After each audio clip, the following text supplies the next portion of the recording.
Hi everybody, welcome to Talking Automotive with Mark and John. My name is John Sinclair and my co-host Mark Palavestra. Hi John. Today, Anton, our guest speaker, shares some fantastic information on leadership, dealing with uncertainty and the idea around future-proofing your organisation, but also getting the most out of your employees from a trust and staff engagement perspective. So really topical subjects right now in this uncertain time. Yes, Mark, if you're managing a business or own a business, we're going to share some key things with you today on what you need to do to help kickstart your business and make sure you survive in the future. So a really great listen, and I think you're going to enjoy hearing what we're going to bring to you today. Yes, John, this is a great episode for leadership and also preparing for the future. Now, if you'd like to explore any sponsorship opportunities with this Breather Show and future podcasts, please reach out to either John Sinclair or myself, Mark Palavestra, on LinkedIn. Please ensure you subscribe to our website and also like us on LinkedIn and flag the bell so that you do get updates for all of the future episodes that we have coming your way. We've got some great speakers and some really important subjects that we will be posting on a weekly basis. So if you want to be part of it, we would love to have you on the team. Yeah, Mark, and if you'd like us to help you implement any of these topics or assist with your business at all, please feel free to speak to either Mark or myself. Let's jump into the show.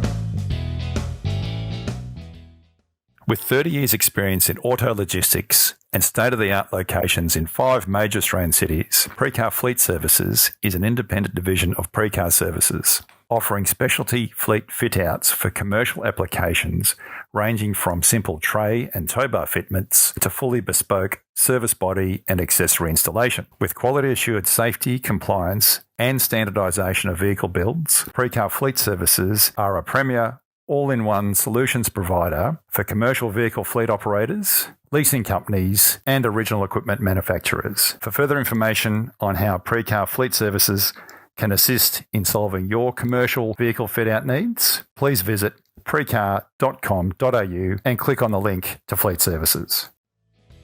Anton, thanks very much for joining us today.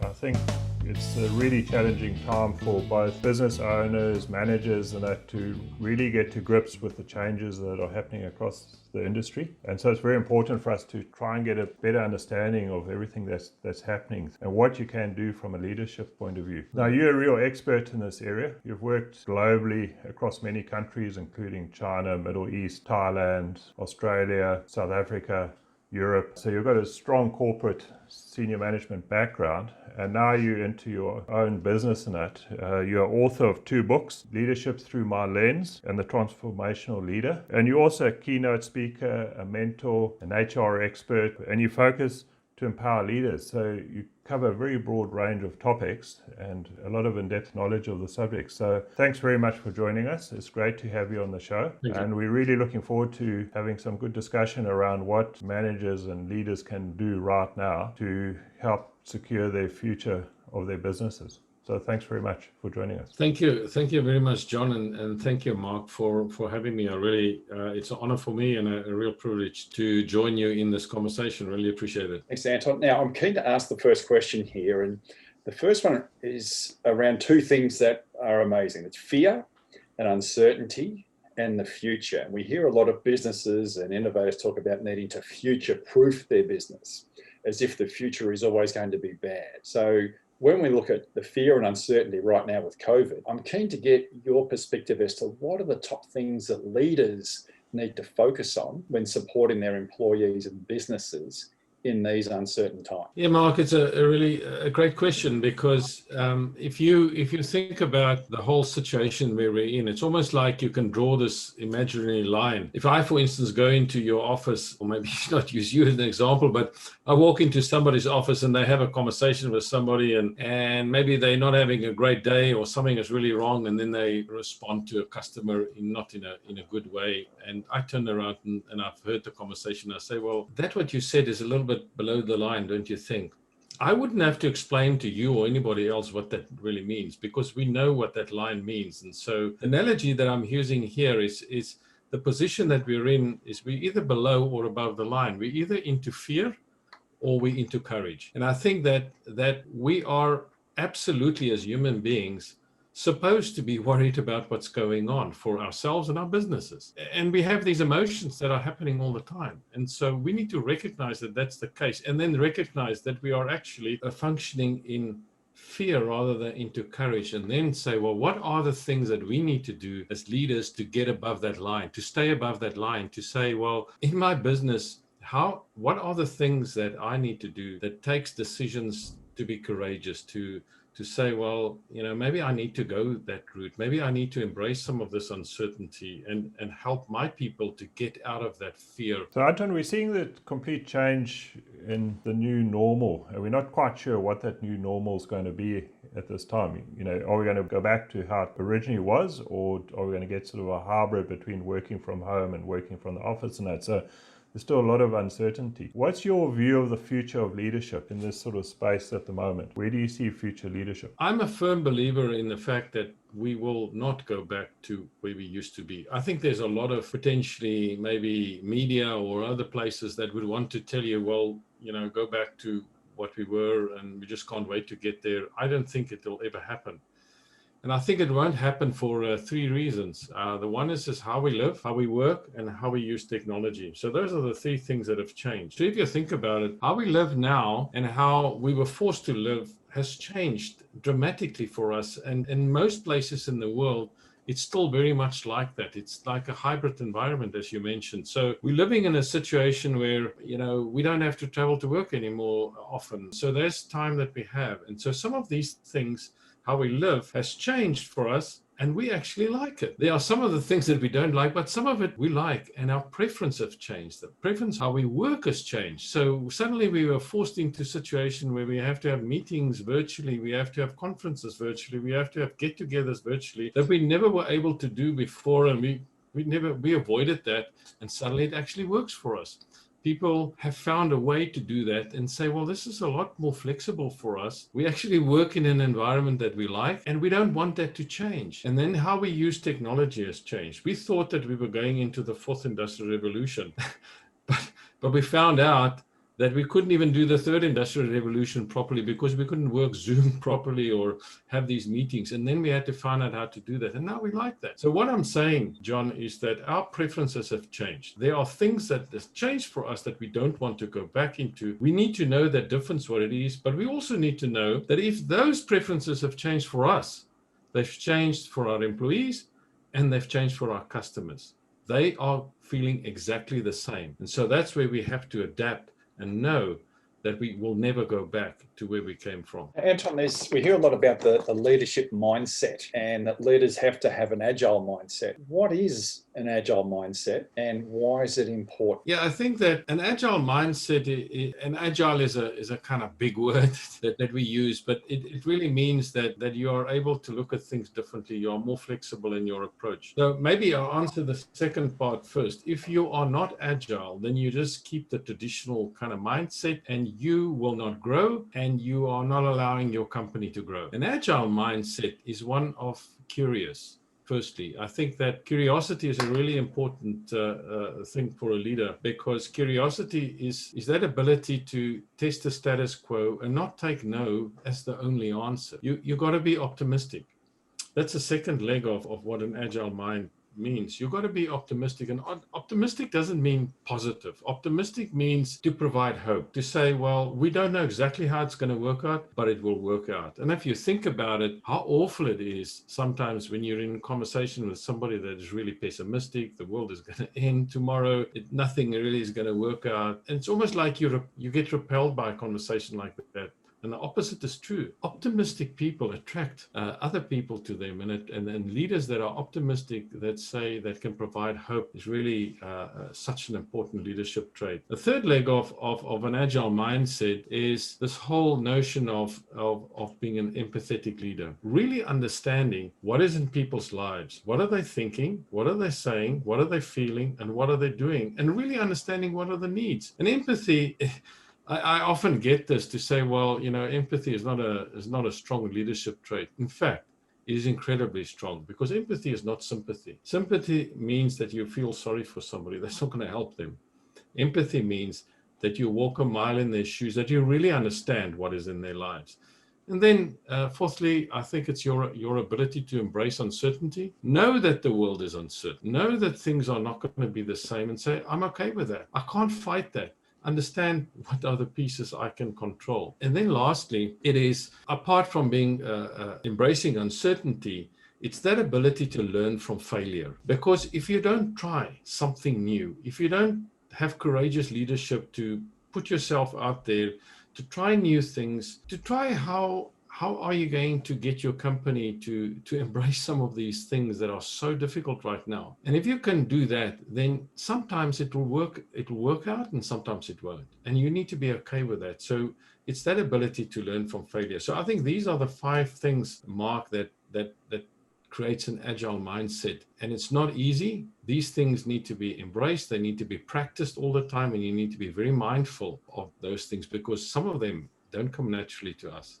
Anton, we've heard a lot of debate about what makes a good leader and what makes a great leader. And what are the key differentiators between an exceptional leader and a good leader? How does an exceptional leader stand out from a good leader? In my second book that I wrote, The Transformational Leader, one of the things that I did was, other than it's almost like a handbook in terms of the model that I put together is know yourself, to lead yourself, lead your team, lead the business, and lead the industry as a model. And I thought, well, perhaps it's a good idea to go and interview global executives to find out what is their story, because they are the people in the trenches, so to speak. What do they say about what makes good leaders and what has worked for them? And so I reached out to hundreds of senior executives across the globe, from America right across Middle East and Europe and also in Australia. And I interviewed many, many leaders. And reflecting on all of those interviews and their stories, I tried to find some kind of theme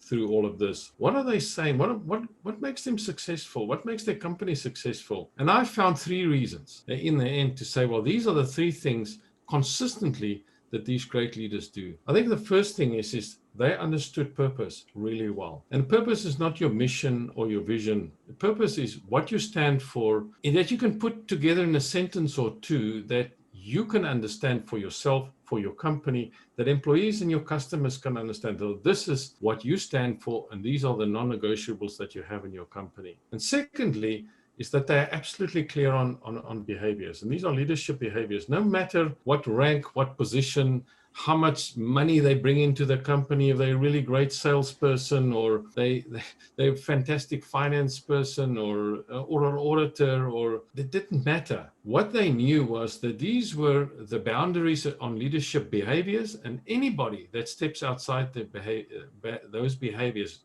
no matter what rank or position or how good they were dealt with in an equal way. And so that stood out for me. And then the third thing that stood out for me is that they had absolute clarity on deliverables. They knew exactly what were the key things that they needed to chase after. I mean, if you think about the environment that we are in now, we can get completely lost with a to-do list and things that we have to do that we don't know. And then, of course, we read so many things, what's going on, and then we start getting worried. But these leaders knew exactly these were their top 3 or 5 things that they went after. And they were ruthless about that in the sense that they knew how to deliver that. And they understood very clearly that it takes a huge amount of energy and effort to deliver these things, and never took their eye off that. So they understood purpose, they understood behaviors, and were clear about that. And deliverables were there for them really, really important. And that's how they ran their companies. That's how they were as leaders themselves. Yeah, Anton, I think it makes such good sense, that whole direction and consistency, and just everybody in the company knows what needs to be achieved and just drive that continually, because if you keep changing, people get confused. And so I think you make a very good point there. Yeah, you're right, John. Anton, on the topic of leadership and leadership style, now, given that we're in this virtual hybrid environment, do you see where there's a need for change with leadership style, or can certain behaviors cross over given that even the technology is different? Yeah, I think there's some fundamental leadership behaviors that will always stay the same. Yeah, like we talked about, an agile mindset is a kind of type of leader. But I think perhaps to think about what are the, from a leadership style point of view, what are the key things that you have to do extremely well right now? because we're in this very difficult hybrid environment. I think the one is that how are you going to engender more trust in your organization? Because what happens is that because we're in this hybrid environment, we've got people working from home. There are a lot of leaders that get completely paranoid about whether people are in fact delivering or not. And I think in some cases, rightly so. Some employees, it's just like that. Unless you monitor them closely, you don't know what they're doing, and maybe they're not doing what they're supposed to do. But that's the one thing is how are they going to engender trust in that entire system that we work on outcomes rather than time in the seat? And so that's certainly the one thing. And then the second part, I think, is your ability to collaborate. How are you going to work together in this environment that people feel that they are, in fact, part of this company, that they're part of the solutions, that they're part of a team? How are you going to do that? So I think those are the two key things that from a leadership style point of view, what are the things that you have to really focus on quite well right now? It's how do you generate trust in your organization? And secondly, how do you work together better? So Anton, we're seeing a lot of uncertainty now, and to try and predict the future is extremely difficult. So it's a real challenge for managers or business owners. So you have that, and then you got the wellness of your staff and that. So how do you manage this all through that process to ensure that works correctly? I think that the way that I look at it is almost like how do we keep people engaged, and how do we know that they're okay? It's almost like you have to say, how do you stay well, stay connected, and stay engaged, if you think about it. So stay well is a personal thing. And so what are leaders doing to make sure that we look after the wellness of employees, that we know they're okay where they are? Because some people are alone.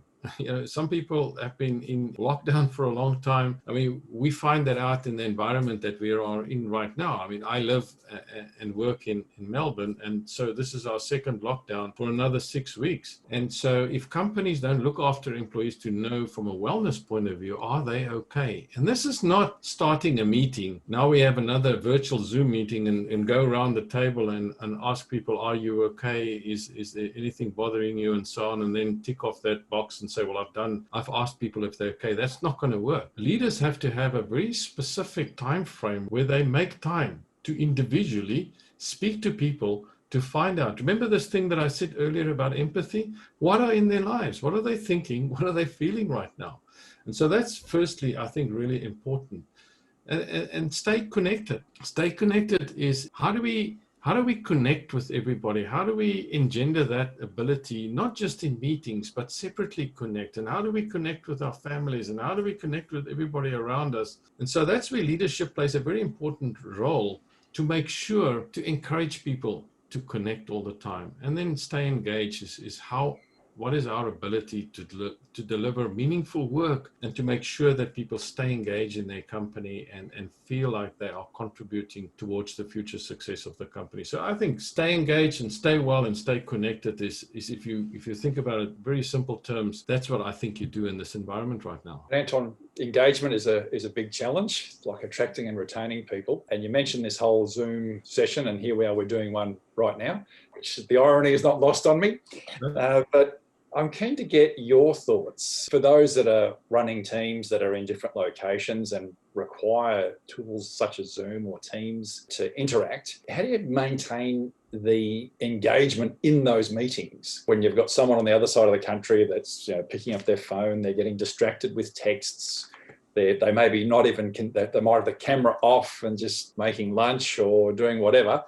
How do you maintain that engagement with this technology? I think that the way that I see it is that we've transitioned into a very different world. So our meetings are different. The way that we deliver training, for instance, is different, or the way that we deliver a keynote address, if I talk in my kind of example, or training. And so I think the thing is you need to make a decision and the decision that you have to make is to say, am I going to try and replicate what I used to have in front of a camera? And that's a fundamental question, actually, because if you are saying, well, I'm going to take my meetings that I used to have face-to-face and I replicate it in front of Zoom, or I instruction that I might give or training that I want to give, I take whatever training I have and just put a camera in front of me and do the training in the same way, then I think that this is not going to be as helpful as what you think it's going to be, because you can't just transition from one environment into another and think it's going to work. So you're going to use your technology in a far better way. And there's lots of that technology around in terms of if you do a meeting, it's not very hard to do a meeting really interactively. Don't just put a camera in front of people and meet with them and think it's going to be the same. They are going to be disengaged. They are going to be distracted. So you need to implement measures like you put people in rooms, you engage them through technology that people are in fact have to make contributions during the meeting. You can have interactive sheets that you can work with that people can interactively and virtually work with. So there's plenty of things that you've got to do. The point I'm making here, Mark, is that don't think that you can transition your situation as you understood it and just put a camera in front of it. It's not going to work. You won't get what you want out of it, and you will certainly not get people engaged in your environment that you're in. I found that, I've learned that lessons, and I must say that if you do it very differently with a different mindset, the rewards are tremendously. There's such a huge opportunity out there to use technology a lot better. Yeah, Anton, it's really fascinating. I think that's what we forget. I think we keep thinking we have to take what we had and just transition it into the virtual world. And I think that's what you're saying is so different. Now, the question that I'd like to ask is, we have changed from the way we do business, working from home and that, but our customers have also changed. So their preferences and how they buy online, that's all also changing. So we're having all these different scenarios to deal with. How does a dealer or a business keep up with those changes that are happening with their customers? Yeah, John, I think I came out of this industry myself. I worked for many years in the automotive industry. So it's a very, very complex industry. At the same time, incredibly competitive. There's so many players in the market. And those are the questions that you have to ask yourself. So if you think about it, we have to find new ways to engage our employees. So I've just talked about technology, for instance, and how do we engage them better? I mean, just talking about engagement from an employee point of view, the Gallup studies that have done have now said that 70% of the variance of engagement is caused by the supervisor, meaning that if the supervisor or the team leader or the manager has got a 70% impact on whether the person is engaged or not. So on the one hand, whether they're providing meaningful work, and on the other hand, what is their relationship with their employees in terms of developing them to the next level. So these are the two things. So if you take that and say, well, aren't my customers exactly the same? Aren't they part of my tribe? I mean, if they've bought my product, then there's a relationship I have with them already. And if you start thinking about that, so how do you engage your customers better? How can you use technology to do that, to engage them better, to build a tribe around these things? Because if they spend a lot of money buying your car that you have, then surely there's an opportunity for you to create some different kind of relationship with your customers than you had before. Not just sending them emails or campaigns or stuff like that, but actually engage them, because we know that actively engaging employees on these two things, providing meaningful work and building a relationship, is what works for employees. Well, why would that not work for your customers if you build some kind of relationship with them, because they're part of your tribe? So I think there's a big challenge out there and an opportunity for business owners out there to say, how do I treat my customers as part of my tribe and use technology to do that a lot better? Because that way I keep them in the fold a lot better. Anton, in fact, John and I have worked at organisations where employee engagement surveys are a big thing. And Aon Hewitt's an organisation that is very active with employee engagement surveys, etc. And when we see that there's ratings as to this is a good place to work because of engagement, do those surveys really work? What are your thoughts on those surveys? I think that what I've found in the work that I do is that often companies have the view that they've done a survey, they've measured their engagement and their levels, and they've done a pulse or something like that, and they're okay, and so they've done the job and they can tick that box off because we now know where the engagement is. The problem with engagement surveys, it's just a data point. In fact, fixing your engagement takes a lot more work, and that's where That's where you do the empathy piece. That's where you do a lot of work on really understanding what's going on. So I think the point I'm making is the engagement survey is just a very small piece of what the issues really are. You don't need to do an engagement survey to know that if you don't provide people with meaningful work, and if you don't build relationships with them, with your supervisor, you must know that your engagement will never be where it should be. And no matter how many surveys you do, you will never fix that. So it's about the work that you do after that to say, well, what are the engagement issues that we need to look at? How do we fix some of these things? And how do we get people involved and engaged in some of these solutions? Anton, we know that often only 20% of employees are engaged in a company.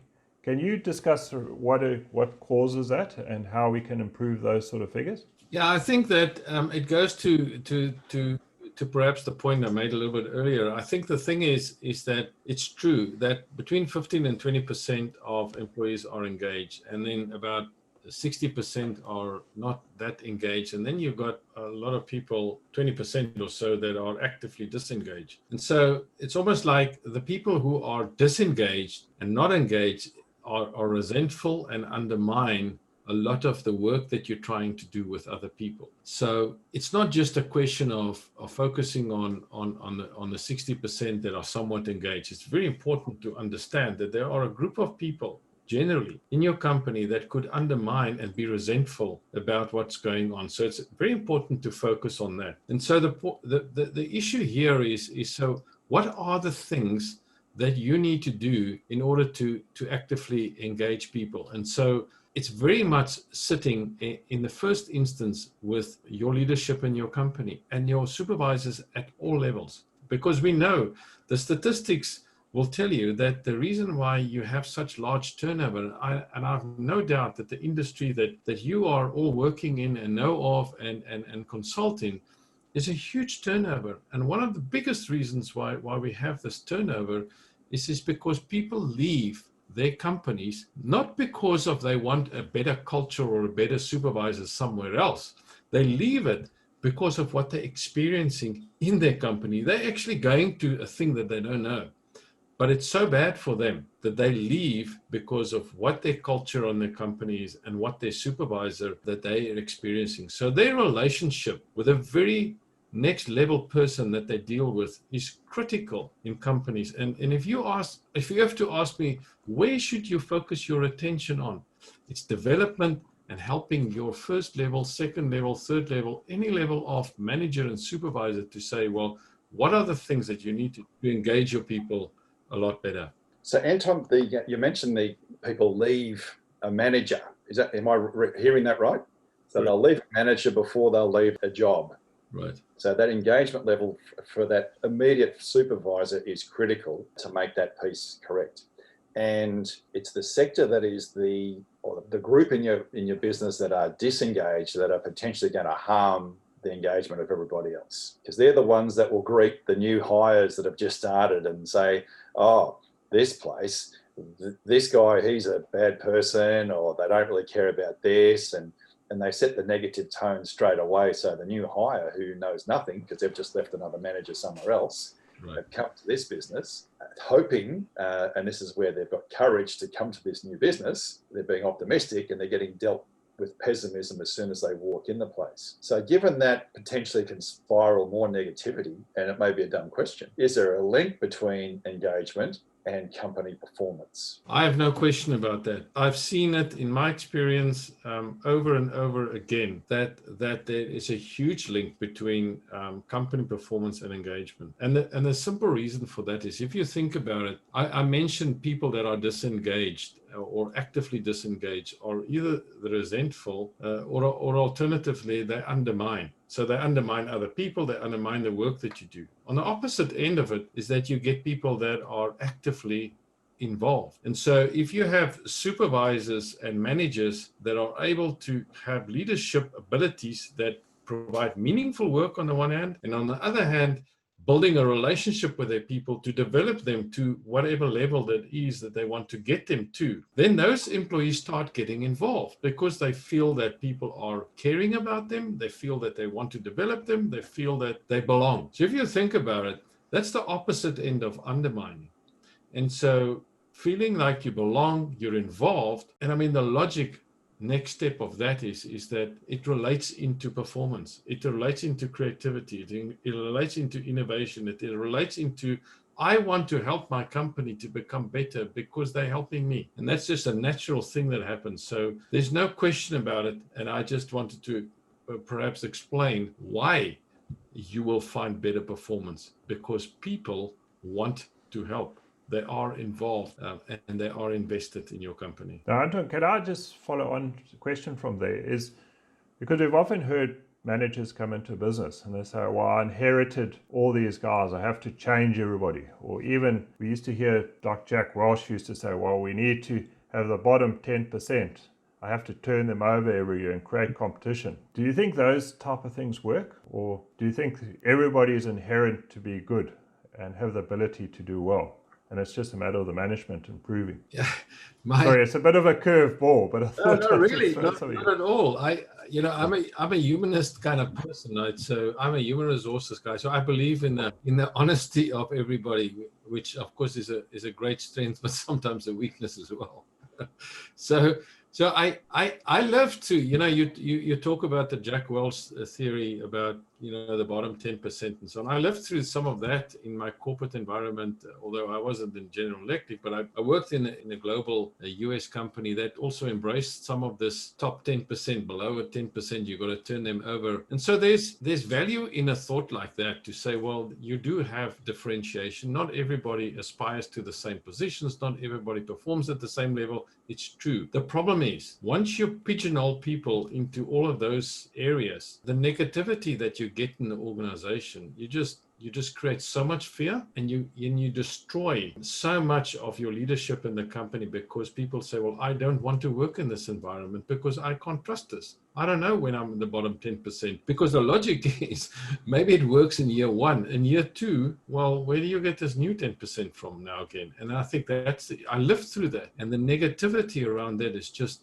absolutely destroying. I think there are different ways of getting people to perform. I use this saying quite a lot in my keynotes, and when I speak to people, I say there's two reasons why people change. They either see the light or they feel the heat. And I think that's what supervisors and managers are able to do. Get people to see the light. Alternatively, sometimes we need to make sure that people actually understand what are the real reasons. If they don't perform, what are the outcomes of that? And I think that's a far better way of managing this. Now, Anton, technology. You mentioned technology when you talked about Zoom meetings, etc. How do you see technology playing its role in the future of business employee engagement and business engagement? Yeah, I'm a strong believer in that. We need to use and find technology to deliver these two things I mentioned earlier. So how do you engender better trust in companies? And secondly, how do you get them to work and collaborate better? Now, that's in companies, but also I would think in any business, or especially when you have customers, is that scenario that you have to think about. How do you engender trust, and how do you engage people better? So I'm a strong believer in collaboration and using technology to do that, because if you think about it, we have smartphones. This is what we use. This is how we communicate. And the last thing that we like doing is doing all these emails that get into our inboxes. So there might be different ways of using technology to say, well, what is the best way that we need to talk to our customers nowadays? Is it through email, or is it through another kind of applications that they would like to use? And how do we collaborate with them better? So I think technology plays a significant role. And I think secondly, technology can also play a significant role for us to build this trust. If you think about, if we got good measurement systems in our technology, outcomes based, and we can at a glance on a dashboard see what people are doing and where they're behind and where they're ahead, then it takes a lot of the leadership paranoia away of saying, well, I'm not sure what people are doing. And so I think technology has got that ability to transcend some of these issues that we are confronted with by moving into this hybrid environment through building trust and better collaboration. You mentioned the email side of things.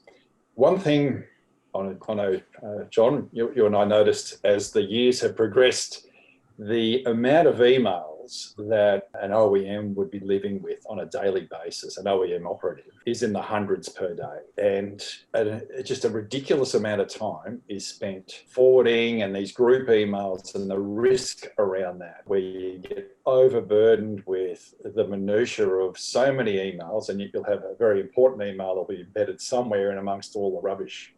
How do you see, or what would be a good way of managing that? Or how do you stop the burnout effect where people are reading emails as they come in and getting distracted in meeting, but also the after hours and late nights of doing emails or reading emails and then responding? Yeah, it's an incredibly complex question, because email has become such an integral part of us trying to run businesses. And you're 100% right, Mark. I think that you can get drowned into email terribly, and you can never get out of it. But it's also a factor of how we set up our business. Our business model that we've created, that we're functioning in, our emails is also a function of that. I mean, if there are emails outside of there that clogged your inbox that you don't need to read, well, then unsubscribe on all those things. Just do that. Do that for a start. But if your organization is set up and run by people being copied on emails for projects and things that they have to do and answers that they need to get, well, then you got to look at your business process. And this is where technology comes in. I mean, I've grappled with this situation myself. And very recently, I've now developed a prototype kind of technology, because I want to see, is there a different way to do this and provide leadership with that freedom that they were always seeking. Freedom to think about the future, to work strategically, better way, and to find, because those leaders have got a great ability. We talked about earlier about how to help future-proofing the company, if there is such a thing, but spending time in the now and the future, and not spending time in a whole email thing. And so if you can use technology by having a better measurement system in your company, by making sure that people are developed and trained in the things that they need to, and you can track that they are doing that, and have a really great collaboration system inside your technology. Because if you want to speak to your salesperson or send them a note to say, well, they've done a great job, then you don't have to send an email. You can use the technology to do that within the platform, so that they are able to get those messages in a way that they read it nowadays. I mean, we know that the applications that we have on our phone, which are the ones that we read and respond to very easily, it's the ones that are instant messaging, it's a WhatsApp kind of technology, it's an easy one, it's quick to do. It's this dreaded email. It's just like big drama that we have all the time. And if we can move technology more in that way, and that's certainly something that I know I'm going after, because I think there's a big opportunity for that. Now, Anton, another topic which seems to come out quite often is that issue about time in the chair. And I can understand where someone's sitting on a call center and has to be there to cover work hours or respond to customer calls or as a reception desk. But there's such an emphasis on, you see some supervisors get infatuated by the time that someone's sitting at the desk and what time they're working rather than output. Can you give some comment on that? Yeah, I feel very strong about that. I mean, you and Mark probably know that there's a lot of technology out there that companies are busy, or some companies are busy implementing in order to track screen time on their computers, meaning that whether people are in fact active on their computers and doing the work. And so, great. I mean, that's good technology. And the question that I just asked is, so how does that engender trust in your organization? And that's the question that you have to ask yourself, because what you will now do as an employee that are being tracked is most people will do the minimum just to stay ahead of this thing and not to get into trouble. And so I'm a firm believer in the fact is set your organization up for outcomes, reward outcomes, and stop worrying about time in seats. Because all you have to, if you think about it, how much profit you make, what is your market share, what is it that you've delivered, how good is your customer engagement and customer care? Aren't those all outcomes? They're not a process by itself. It's an outcome. How much did we make? What is our NPS score? What is our market growth? What is our market share? These are outcomes. So run your business on outcomes. Run your people on what they deliver, not how long they've sat in its seat and whether you've tracked their ability, sitting in front of a computer, and whether they've actually worked for 8 hours or not. And I think I'm absolutely strong on that. I think we've pretty much answered most of those questions. Actually, you've nailed that, Anton, from a technology perspective. I'm just thinking, as you're talking of various situations in my career where I started out as a technician on the floor, and it was all about how many hours, and it was all about the clock, and you've got to be clocked onto a job, and that whole management of it, and if you're not visible to the controller or the foreman or the service manager, you are deemed to be just out on a joyride in a road test or something like that. So that trust thing really comes through significantly, and I've also had the pleasure of working in organisations where they have been outcome based, and as a result, with that clear vision, there's been some very strong engagement and some superhuman performance, if you like, across the business, where people are very passionate about the organisation and the people they work for. So definitely I've been fortunate to experience what you've just outlined on both sides of the ledger, the low trust organisation, but also a high trust. John, your thoughts? Yeah, Mark, to me it's fascinating because I've worked for some fantastic managers who they 100% believe in trust and outcomes, and you need to deliver the outcomes, and that's everything is based on. And then on the other end of the scale, I've had my managers come to me and ask me, why is that person left at 4 o'clock or 4:30 or whatever? And I had full trust in people who reported to me that, if they needed to dash off half an hour early or whatever, they probably had a valid reason, but I never knew the reason. And I used to find it difficult to answer these questions to some of my senior managers. So it's actually quite scary, two different ends of the poles. To me, I'm a very much outcome type of guy. I think you need outcomes and you need performance around outcomes. Because I know people used to spend hours in the office too late at night, but they never delivered anything. And it's no value to the business for someone who does that. So I think works both ways. It's much harder, John, if you think about running your business outcomes space, because now you've got to take accountability and responsibility for what people are doing up front and making it clear to them this is what you want. And not, when you want to speak to them, okay, they are in their seat and so on. So it's much harder this way. But I think the reward eventually, once you are able to do it like that, and you're able to embrace the whole notion of outcomes based in terms of your delivery, it becomes a lot easier because people take their own accountability, their own responsibility to do what they need to do. And then your leadership becomes a lot easier. It really is just like that. Otherwise, you're just stuck to check the whole time. And I mean, that's just awful. Yeah, because policing takes a huge amount of effort and work too. And it never gets done because you have to do it every day. If you can do away with the policing. Yeah, some leaders like that. They like to be like that. So. Would it be fair to say, Anton, that leadership style fundamentally is based in fear within the leader themselves? Yeah, I think two things. I think absolutely that, but it's almost it's a leadership style which is now obviously not agile. But I think you're right.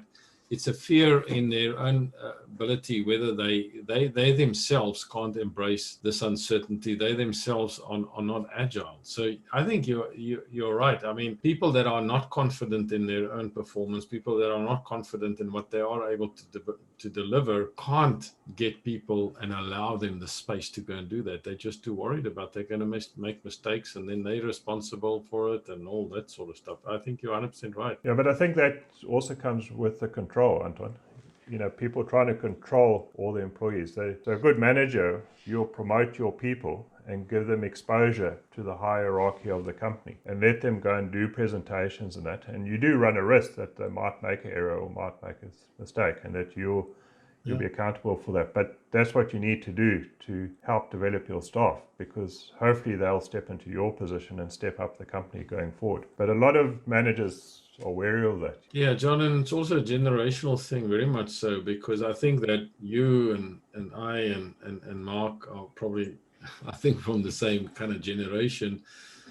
We sort of stuck it out and said, okay, it's okay, we'll just live with that, and we have some good ones, some bad ones, and so on. But a millennial generation, which perhaps many of the people that listen to this podcast, or certainly me, who have a millennial son, knows that they don't tolerate that at all. They say, well, I'd rather go and work out my own thing and think how I'm going to develop my own business than to sit in an organization where I'm not trusted, and I can't be innovative about things, and I can't deliver better results for you because you are just totally controlling me about what to do. And I'm sure that's you might find that too. I think, Anton, it really what resonates for me is your opening statements about this uncertainty, and the first things that need to be embraced is to move from fear to courage.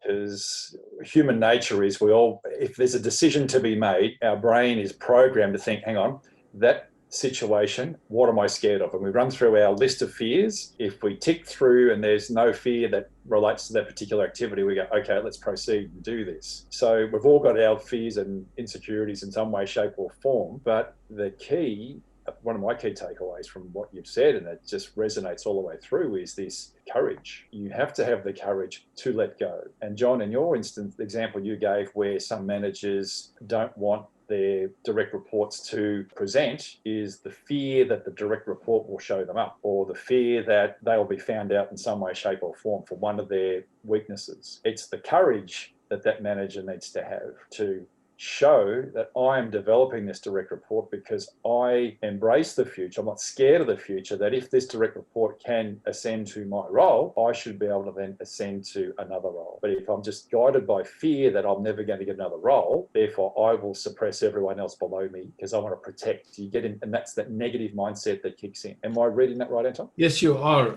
And Mark, I just want to take that a step further. You're 100% right. And I'm glad that you took that piece out, because it's the fear and courage thing that is so important. But here's an interesting thing, that in the studies that Harvard Business Review have done over the years, they've identified the three things that CEOs in particular are the most fearful for, and the things that worries them the most. And this goes to your point about human nature. So the first thing and the most important thing that they fear the most is being found out that they're not competent to do the job. That's the first thing. And so it's like, and that's the one they don't speak about at all, and because nobody would speak about that. But so that's the biggest fear that they have. The second one that they have is that the decisions that they are making is going to have such an impact that it could cause some kind of calamity down the line. So they're incredibly fearful of that. And the third thing that they are really fearful of is to not to have the ability to deliver the results. So if you take those three things together and you don't have the self-awareness to say, those are just noise in my head, it's just kind of telling me stuff that I don't need to listen, you will be a control freak in your company. You will try and control everything. You will not allow people to step outside of their comfort zones and do something really spectacular, allow people to make mistakes, be curious. You will have none of that. And it's a whole question of being self-aware. And if you think about it, those three things that are so pronounced in senior executives' minds, and if they're not aware that is just noise, well, it's very problematic, I think. But I think Anton, is so true, because if you don't allow the staff below you, you can only be as good as your staff are. And if you allow them to do exceptional things, that makes that department and division will be seen to be doing exceptional things. So it's in a way that not having that fear, but allowing your people to do it will actually shine you up at the end of the day. So it will put you in a good light. But if you've so fearful, you hide it down, and then you'll never be put in a good light. So it's an interesting combination of what you have to do. John, we actually mentioned this in podcast 1, and it's a bit about even how you approach business, how you approach management. It is the be fearful when others are bold, but be bold when others are fearful. So right now, as everyone's fearful, let's move into that boldness and the courage of doing it. And that's actually a Warren Buffett quote. So it's amazing how it is so applicable, so relevant to this particular subject of leadership and management and human management. And you're right. And I think that, Mark, you're 100% right, because the message that I have, and the message that I talk about quite a lot, is to say, and I maybe saying it many times now, but don't take the world that you came from and trying to transpose it into a new world now. It's not going to work for you. You need to think about this new world differently. And this is where your competitive advantage is going to sit. It's because, like, in my world as a solopreneur, March this year, when COVID and we all got into lockdown, my entire year got cancelled. I mean, because my year sits on traveling to do conference speaking, to do training in different countries and that sort of thing. I did very little of the stuff over video. And the only stuff that I did over video was to have sales meetings and that sort of thing. That's all I did. And so my entire year got canceled just like that. And so I personally had to figure, so what am I going to do differently? What is it that we need to do? And the one decision that I certainly took, and talk from experience, I did not take my business and put it in front of a camera. I said to myself, if I'm going to do this training, how am I going to do it differently? How am I going to deliver keynote speaking differently? And how am I going to engage the people that I help? Of what is it that I need to do? And so that has been at least successful for me. And that's my message is out there, is to say, don't take your old world and transpose it into a new world with the same way you were doing things. You're going to have to do it differently. And that goes to the points that both of you are making, is you can't act from a position of fear. When you do that, you've got to act from a position of courage. And you're going to have to take some chances. You're going to have to put yourself out of your comfort zone. You're going to have to allow people to make mistakes sometimes. And you really need to understand what is in their lives at this point. And so those are the things that I think are so important now. But I also think you made a good point earlier about the culture and having millennials looking at things way differently to how we traditionally looked at things. And I think Kai can comment on this because he did a lot of studies around that whole, you need the makeup of your company to reflect society. So you need to have male-female diversity, you need to have ethnic backgrounds across your organization, you need to have your age groups structured properly. And the closer you have it to society and you allow those people to flourish, because when I look at something, at my age, I think it's very difficult for me to understand how a millennial will approach it. Because sometimes I think I'm modern and young thinking, and Carl will look at me and say, Dad, you have no understanding of how this should work, So, and I think that's really important. So when you're in an organization and you've got millennials working for you, you have to allow them to flourish. If you try and control them too much, it's just not going to work in the business. No, and I mean, the benefit for you is so much more. There are many more people in your company that will flourish in an environment like that than won't. But people and leaders don't go there. They just, some leaders just don't go there because they can't. They're just too fearful. Yeah, Mark, anything else you want to add at this stage? No. Anton, thank you. Any questions for us? No, I really enjoyed this conversation, and from a point of view of talking to the two of you that have been there and done that and lived through all the drama and tribulations. And so I know I did a bit of work on the questions, but the context behind that is really appreciative. I really appreciate the opportunity as well. And as you can hear, I'm very passionate about what I do. And I like this idea of what you are doing as well, is to show the light. Somebody's got to kind of say, well, this is the path we've got to go to, and it's people like yourselves that are doing that, and that's really important. So thank you for that. Mark, do you want to give a summary? I always get the famous job of homework. Isn't it funny? I've got to sit through, and it's now my exam to see whether I was attentive enough, Anton. So please, whether you were engaged enough, right? Correct me if I've missed anything, but.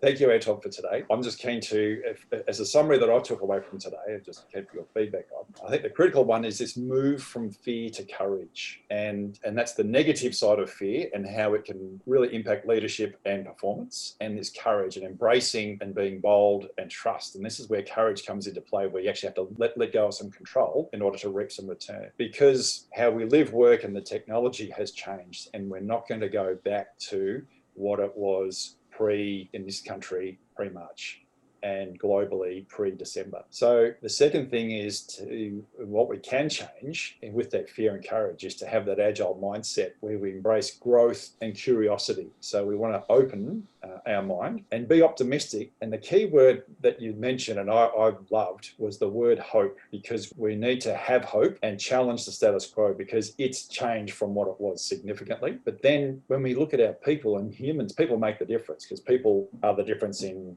products eventually become all homogenized, but organizations have different people, and often that is the differentiator in success and failure of businesses. So you have to be an empathetic leader. You've got to embrace this uncertainty and learn from failures. So you need to be prepared to have a go, but also learn from those failures. But then what good leaders do is they understand purpose. So what do you stand for, and have the non-negotiables. B, have clarity on the behaviors, and also have clarity on deliverables. So it's understand what you stand for, behavior and deliverables, they are clear for everybody. And then how do you get the engagement is having trust and ability and giving everyone the ability to collaborate where they feel they're part of a team and they're part of something that has an outcome that is a positive one for everybody. So, and this is where using the technology, we can't just do what we did and just whack it on a Zoom meeting in front of a camera. We need to leverage what are the better technologies. And this is where you mentioned also about the don't overload emails. It's this whole trust and use the technology that's effective to get that communication and engagement within your organization, but also with your customers.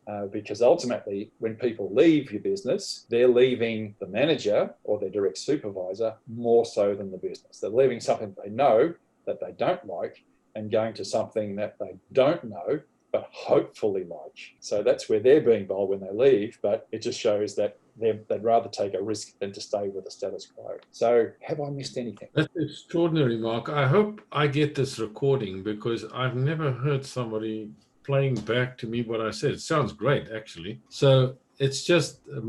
Thanks, Sam. Thank you. I really appreciate it. And it really just resonated. All of that made so much sense. And I won't speak on behalf, but from my perspective, the organisations that I've worked in that have been on both sides of that ledger are amazing. But Mark was 100% right. I think the summary that he gave was really good, and I think that it sort of flows through. And I think there's a couple of big takeaways here that I would have hoped to get across. And I think the first one is courage and fear. The second one is that we will never go back to where we came from because things have changed, and we need to know not for us but also for everybody else. And then an agile mindset is going to take you through to the next stage. And I think very importantly is, if you want to succeed in this new environment, then you need to start figuring out what are the things that you implement to engender more trust, and how are you going to use technology to collaborate better and work better together. So those are the things. So Mark, yeah, that's perfect. Yeah, Anton, also from our side, thanks very much for your time today. It's been really good discussion, and I think something that's very important to anyone who's got a business at the moment or a manager in a business, that it's something they need to think about and understand, and some really good points have come out of the discussion. So thanks very much. No, thank you very much for the opportunity. I really appreciate it. Thanks, Anton. Been an absolute pleasure. Hi everybody, thanks for listening today. I hope you enjoyed what you heard. Subscribe to our YouTube channel if you want us to give you updates each week of new shows. Hit the button below. Like us on LinkedIn. If there's any topics you'd like us to cover, please reach out to us and let us know. We're happy to cover additional topics. If you'd like any help with some of the things we're doing, please also feel free to contact us and we'll come back to you, either Mark Palavestra or myself, John Sinclair. Thanks very much for listening.